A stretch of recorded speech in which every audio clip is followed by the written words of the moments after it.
Welcome to sCOREboard, a product of Core Vision TV, where we will cover and debate the hottest sport topics. I'm your host, Radio Richh. I got kid Lee Dupree. I got Mason here with me. And what a basketball season it has been so far. Isaiah Thomas has taken this league by storm, standing at 5'9". Then we got the Lakers. They're still not good. Then we got the Knicks. They're also still not good, man. But let's get into this MVP candidacy topic. We got James Harden on one hand, and you got Russell Westbrook on another. And you cannot always forget Kawhi Leonard or LeBron James. But we got to talk about Russell Westbrook and James Harden. One averaging a triple-double, one leading the league with double-doubles. Kid Lee, it's on you first, man. MVP of the 2016-2017 season. It's gonna be James Harden, Houston Rockets. The point guard of the Houston Rockets. Thank you, Mr. D'Antoni, for making that coach's decision. Yes, and now you see how the team has progressed, and this is one of my factors or one of my reasons why James Harden is the MVP. Are you sold completely? Harden MVP? Is there no other option for you? No other option. Option A, James Harden. Option B, James Harden. Option C, James Harden. Well, I mean, I'm not too sure. Mason, what you got to say about it, man? How I look at it, how everybody looks at it, you always check the stats. So the stats aren't wrong. My man had 43 triple doubles, 10.7 rebounds a game, 1.6 steals a game, 30-point-plus points a game. So stats. I mean, yes, people argue, well, he doesn't pass the ball. He does it himself. Explosiveness. When you want something done, get it done yourself. It's kind of hard to go against Westbrook. When you think about the storyline placed on the impeccable season that he had, got averaged a triple-double league. Storyline? Last time since Oscar Robertson. Take away the storyline. The last player since Oscar Robertson to average a triple-double. That's difficult, man. Some people don't even average 10 triple-doubles. No. Won't even get 10 triple-doubles in the whole NBA season. This man has a total of 43. He has. Then, one second. Then, the best player, arguably, in the whole NBA, Kevin Durant, leaves his team. On your back. All of a sudden, the backpack has been filled to take this team to the playoffs. Not only does he take them to the playoffs, he does it in an impressive fashion. 57 points in that Magic win in overtime. The ranking 3 to win the game. What's his rank? Ranking the team. The team. They sixth in the West. That's pretty good. But one thing I gotta say, man, I have to agree with Mason. I'm Russell Westbrook for MVP. MVP. Hey. MVP. Hey. MVP. Hey. Bread. Every time they chant that and he shoots, bread. But when he makes it though. 50%. Then when you put James Harden on the line, 16 for 16. 13 for 12. I mean, we can sit here and debate stats all day, but recently we went out to the Toyota Center for the first playoff game and asked the people of the city. Asked the city of Houston who they thought would be the MVP candidate. What's up, y'all? It's your boy Mason live here at the Toyota Center, Game 2. I'm here with the question of the week from the scoreboard. James Harden, Russell Westbrook. Who you got for MVP? I gotta go with James Harden. The man got the beard, got the skill, got the character, and he's all about the kid. Harden's gonna win just because he's supported his team throughout the whole season. You know, so he's got more wins, he's got more heart. So I think he's gonna win the MVP. Say Westbrook. No, I'm not gonna say what you tell me. I said Russell over James Harden. Russell got way more triple doubles. James Harden. He's not dynamic players out in my eyes. Russell is. Because I think LeBron is a team player. And I've always loved LeBron because when he went to the Olympics, how he supported all of the other teams and all of the other players. And I think he's a good guy, kind of clean, stays out of trouble. LeBron, there you go. I'm liking me some LeBron. All right. Well, I don't even know who Russell is, but I know James Harden's gonna win because I've seen him everywhere. James Harden's gonna win. Beards win. We got beards. What else more to say? I guess we could have guessed, man, that the Houston fans were going to be a little bit biased to James Harden taking home that award for MVP. But, the NBA is taking a change this year with the way that they give out the awards. And this year to be held in June 26th in Manhattan, everybody be able to dress up, come out with their family, in a nice little gathering, and receive their award. So we brought in Goss The Host, always giving you the most already, and I still got my man Kid Lee here with me, and we're gonna discuss some of these candidates and some of the categories that we have for the NBA awards coming up. Right. So first one we're gonna get into, man, is Defensive Player of the Year. This award has naturally been dominated by Kawhi Leonard, DeAndre Jordan over the last 2 or 3 seasons, but man, a couple of new faces have come up.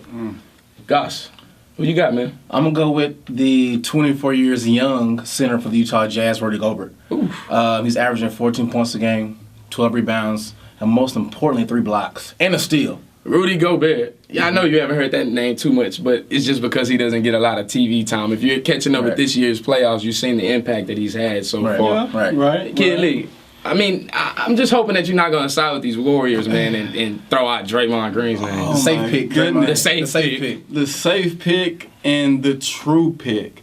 It will be Draymond Green. Ooh. Yes, the stats may show with that, but Draymond Green will will get a triple-double and with blocks. And having the blocks category, the rebounds category, and the points category. Not to mention the spirit of the team. He is the heart of the team. Then we're going straight to the defense.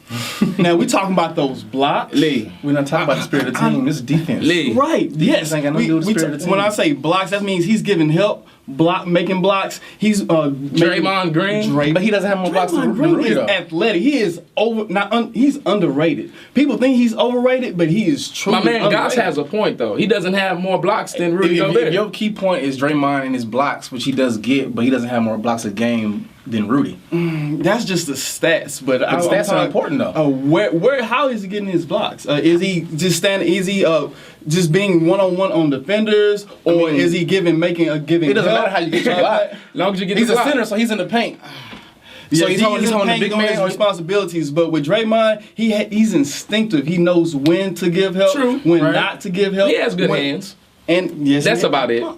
And so does Rudy. He has good hands. He plays the passing lanes very well. He contests shots very well. But Rudy Gobert is actually making an impact. Right. And I'm all about the youth. And that throws me to my next category, man. Rookie of the Year. Rookie of the Year. Goss, I honestly believe that there should not be a Rookie of the Year award given out this year. The leading person, the leader in all stats at the rookie position, only played almost like half of the game. He only played 31 games. But what rookies gonna play? With Joel Embiid. Rookies this year did not make a big impact that much. And it was sad because Ben Simmons was not able to come into fruition and play this season. But how much of an impact do you want your rookie to make?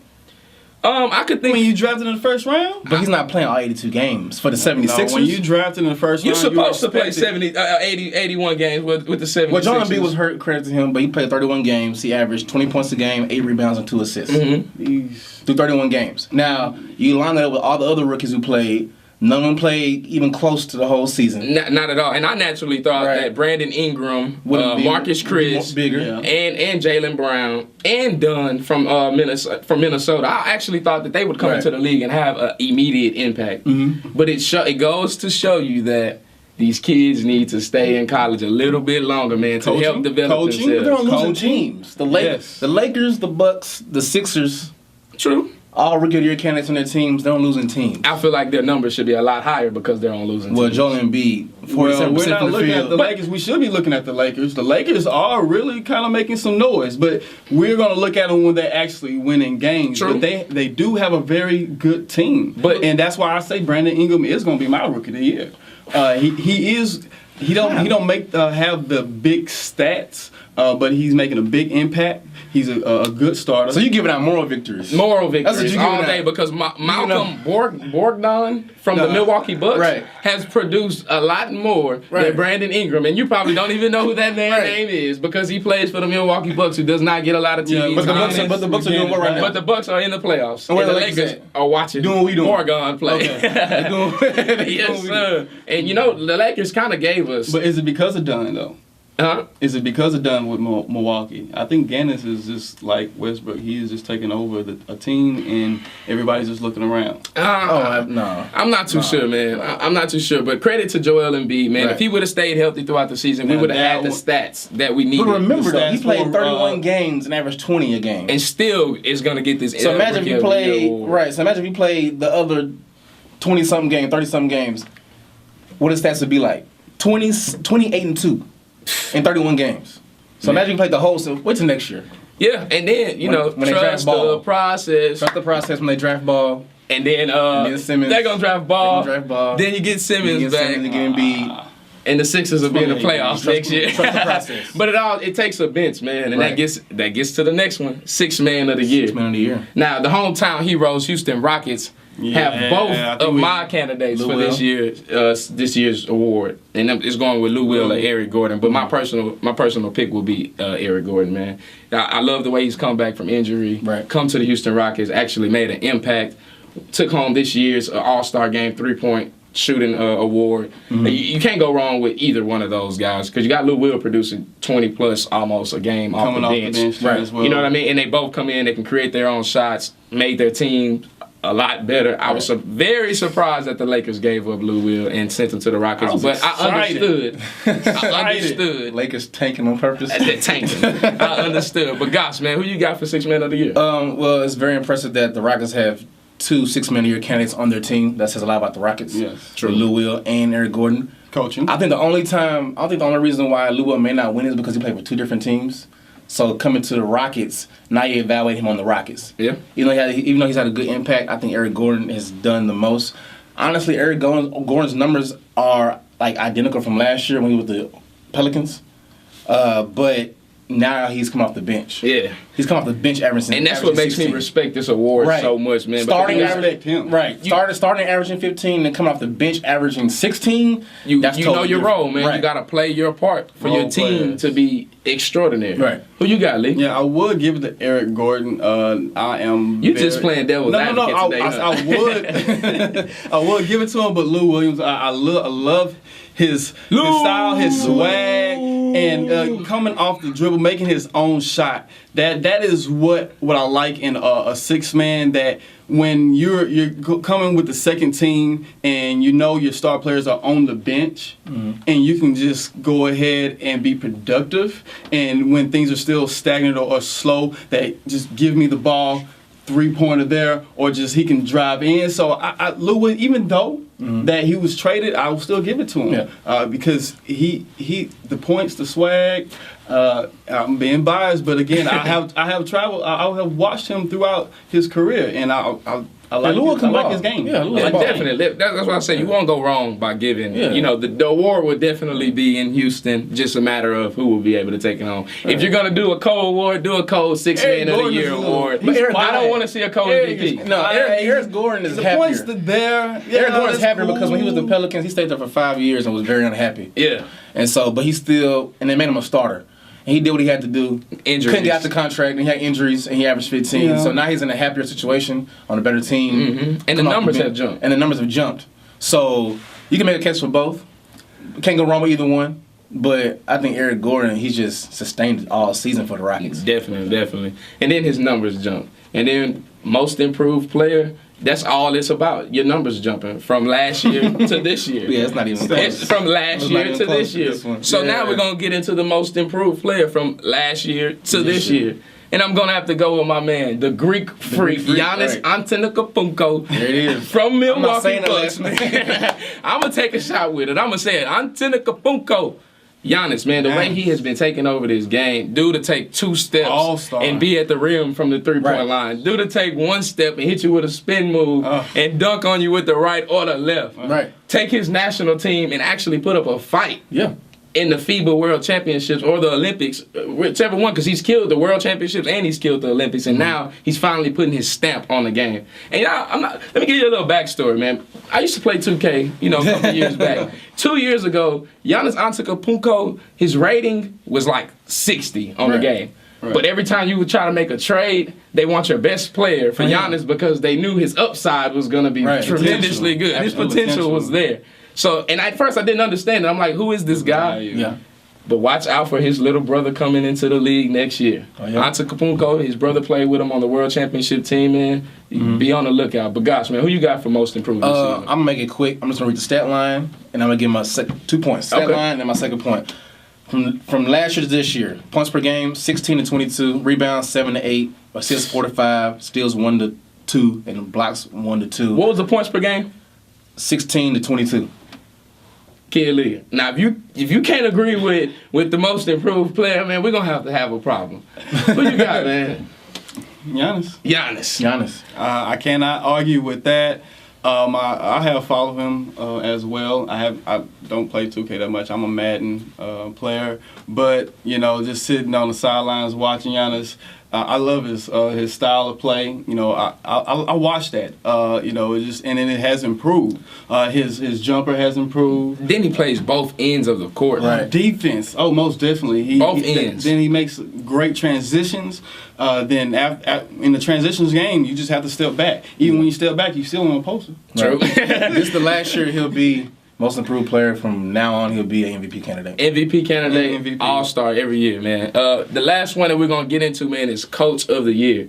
And, Mike D'Antoni has came to Houston, made a big impact, taking his team. We were already kind of had an identity, but he's really taken it and created his own, brought his offensive mindset to the team, and they've changed the whole look of the Rockets. Everybody shoots three-pointers, and I accept it because it's still basketball, man. No matter how you do it, as long as you come out with the W and you making a difference with your team, that's what it is. But my pick for Coach of the Year, man, is Brad Stevens, the third-year coach out of Butler for the Boston Celtics. Yeah, I know it may sound funny, but this man has taken this team with no identity. After the big three left with Paul Pierce, Ray Allen, Kevin Garnett, Rondo, once they dispersed from the team, he stepped up, came in, put his trust and faith in a 5'9" point guard who has taken the league by storm, like I said earlier. Fourth quarter, he's the man. He's averaging the most points this season. And they're the number one team in the East over the defending champions, the Cleveland Cavaliers. Right. How can you go wrong? Their playoff picture, it's not really in their favor, but it's looking good for them, man. Kid Lee, who you got? Mike D'Antoni. Safe pick. Yes, not a safe pick. I mean, he has shown that you can change a star player and make him a superstar player. Who? James Harden. James Harden been a superstar since before he left the Thunder. Yes, he is a super.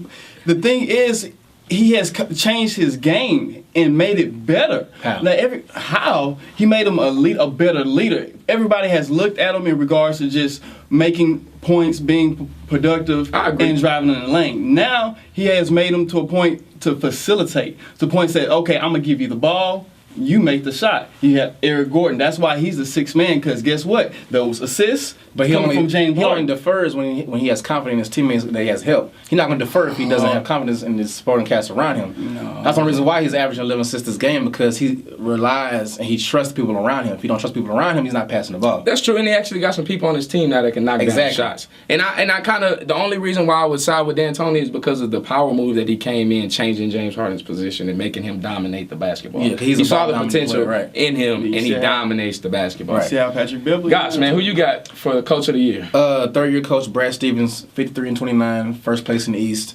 Every year he's been coaching, they've increased the winning percentage, 305, 488, 585. This year, 646 winning percentage. Best team in the East.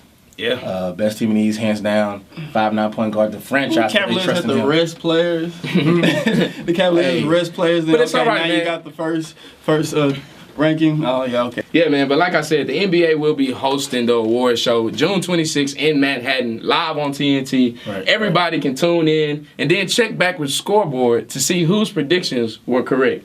We'll be right back. What's up, baby? It's that boy Paul Wall, the Houston Oilers. Right now, you tuned in to Core Vision already. Keeping our attentions on the Houston Rockets, since sCOREboard is recorded here in Houston, Texas, it's only right that we talk about our local sports teams, man. And we've been joined here by Sportstube Tim to help us kind of decipher and depict the Houston Rockets 2016-2017 season. Right. What a run it's been, man. Absolutely.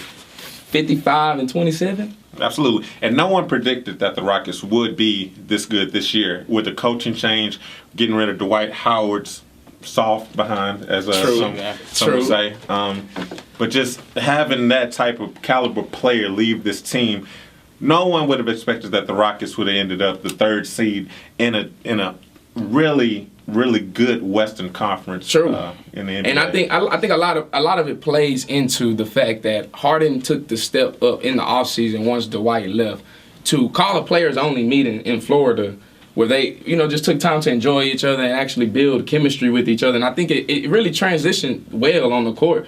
You begin to see Harden not taking as many shots at his teammates in the media. It was more so on the court. If something happened on the court, he attacked it right then and there. And, man, the identity of the Rockets has changed so much that it's actually looking like that I might be able to see the Houston Rockets win a championship in my lifetime. The last time they did it, man, 1994, 1995, I was 2 years old. You know what I mean? So I'm ecstatic, man. I've been a Rockets fan my whole life, and I actually thought that it would be done when we had Tracy McGrady, Yao Ming, Kemba Mutombo, that team where they had the 22 game win streak. Yeah. I thought that was the year. Extremely disappointing that it wasn't. During those years, during that window with Yao Ming and Tracy McGrady, that we weren't able to get over that hump. True. I think the only knock that I have with the Houston Rockets is their choices and decision making when it comes down to drafting. I don't believe we drafted well, but I believe we trade extremely well. Yeah, and the addition of Lou Williams this season has catapulted the Rockets to a whole nother level. Sure. It's like whenever James Harden goes to the bench, we actually got players coming on the court that can create their own shots, that can command a double team. You know what I mean? Yeah. And I can't really see anybody stopping them on their way through these playoffs. Well, and we did great in free agency as well. True. So that's hats off to the Rockets in free agency, getting Gordon, Anderson. It's just that it solidified our 3-point range, and now we're making history this year with our 3-point shots. True. So it's just that with free agency, now with trading, the Rockets are now looking like a real true dynasty to me. It's a contender. Yeah. It's a copycat league. NBA and NFL, pro sports basically. You see what the Golden State Warriors were able to do with that style of play. Just basically live or die by the 3-point line, having good 3-point shooters around you, and like you say, making that transition with James Harden, turning him into a facilitator, kind of like a Steve Nash type player. A lot of credit has to be given to Mike D'Antoni. Yes, so you get the ball out to those 3-point perimeter shooters. You put a lot of good 3-point players around a player like Harden. And then believe in Nene. Nene has been underrated impact on this Houston Rockets team. I mean, it's been years since we had a dog down low in the paint. Yeah. And though Nene is on his backsliding days and his back year, he's older, but he still comes in and makes an impact. He's solid down low. He contends shots. He rebound well. And I actually think, man, Clint Capella will be the future of the Rockets. Sure. Second team center, man. I don't believe that. I don't believe that Clint Capella is the answer at our center position. And that leads me to my question, man, with you guys. What is next for the Houston Rockets? What's the next turn? What's the next step? What do we lack? Oh, okay. As far as maybe the seasons to come? Seasons to come. Okay. And actually contending for a championship. Contending for a championship, man, I think we have the people in place. We have the people in place that we need to win a championship with. I would say the thing that we are lacking, as you stated, is a big man presence. Somebody that can do it. Sometimes Capella can be a little on the soft side. Don't get me wrong. Clint Capella was one of my candidates for most improved because he has improved. He's definitely improved. Steadily improving. And then when you have somebody like Hakeem Olajuwon right there in your backyard, it's kind of hard not to get better. That's why I couldn't understand why Dwight Howard was so bad. I couldn't understand why Dwight Howard was trying to work on footwork with the Houston Rockets when he should have been catching lobs and doing rebounds. Man, if he would have played his part, he was the piece that we are now missing. Right. Sure. You know what I mean? Yeah, so to answer your question, absolutely. I think another good big man. A good post presence. You believe the same? That's good post presence, and like you say, we have Akeem right here in our backyard. Akeem is wise enough, and he sees who is willing to be that post presence. He did not see that in Howard. True. I know he didn't see that. I didn't see it in Howard. And he's been working with Dwight Howard since L.A. Since Dwight Howard played with the Lakers. Kareem was working with him, man. He saw, these greats, these Hall of Famers was looking at him and did not see the qualities and the work ethic in him. And then when he went down to Houston, I was excited because he was a good defensive player. But then was he willing to work his offensive game, his skills there? Because we needed a post presence, especially in the playoffs. True.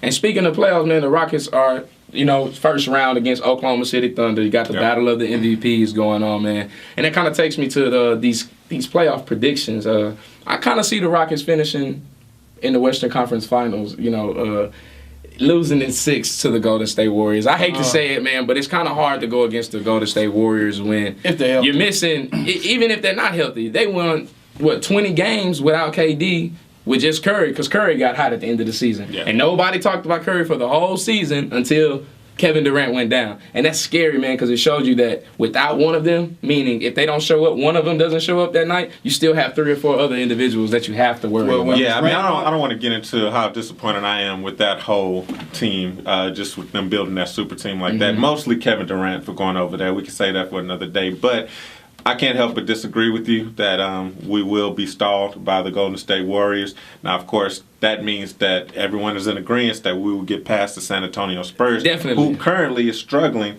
with the Memphis Grizzlies. When everybody would have thought that they would have been swept by the San Antonio Spurs. But that works out great for us, obviously, because San Antonio's, they're taking a lot of physicality. They're getting winded. They're tired. From that battle with the Grizzlies, if they do end up making it out of this first round, so that softens them up a little bit for us here in H-Town. Kid Lee, what you got coming out of the West? Coming out of the West will be H-Town. H-Town bound, baby. That's what it is. And I'm not just saying this to be biased, but we're going by stats. We're looking at personnel, and we're looking at wins. We're 3rd in the West. We only have the Spurs and the Golden State ahead of us. And with Spurs taking on those minutes in the first round, once you get to the conference, who's going to be ready to sit in front of Harden enough with those legs and get rocked? So it's just that any time that you have Harden there, then he can dish it off to his role players that are ready to knock down a shot, not scared, not hesitant, but ready. Yes, we're going to win the West, and we're going to be seeing possibly LeBron. I really like Isaiah with the Celtics, but just coming out of this Western Conference will be Houston Rockets. So it's safe to say that on the Western side of the playoff bracket, it's going to be Golden State and the Houston Rockets in the Western Conference Finals. Absolutely. I believe that. Are we all in agreement with that? And I think that may actually be the series to watch. Not even the NBA Finals. Yeah, it'll be the Western Conference Finals. That's going to be the most interesting. Well, actually, right now with the Rockets and the Thunder, this is the series to watch because it's like the MVP race. That's number one there. Then as well, whoever come out of here is going to contend with Golden State. So what about when we transition to the Eastern side of the bracket? It's a little bit more, kind of. It's finally some competition. You got some good teams in there, but it's really not. Toronto has been lackluster, and I really thought that they would come in and make an impact. So disappointing. Just to make a long story short, my Eastern Conference Finals will be. I'm going out on a limb, man. I'm saying Washington will be in the Eastern Conference Final because to my man John Wall, he is man. John Wall's a beast. Put you in the spin cycle real quick. So I got Washington meeting Cleveland in the Eastern Conference Finals with Cleveland winning in 5. Hey, let's not dismiss Milwaukee. True. I mean, we just y'all just hyped up the Greek Freak, Isaiah Thomas, and I think I can't understand how the death of his sister and that tragedy right before the playoffs, it's obviously affecting him. A lot of people would have picked Boston to come out of the East, maybe finally dethroning LeBron James and taking over for him in the finals this year. But I really feel like that's affecting this game and it's affecting the rest of the team. That's opening up a door for somebody new in the East to maybe take it. I don't think Cleveland has it this year, and I might get a lot of slack for that. So your Eastern Conference Finals is who? I can see the Bucks. I can see the Bucks in there. Bucks. I know it's a long shot. I can see the Bucks in there. Kid Lee. John Wall. John Wall. John Wall. Yeah, I mean the Kentucky product. I tell you, he is just killer. He commands the floor. He puts up the numbers.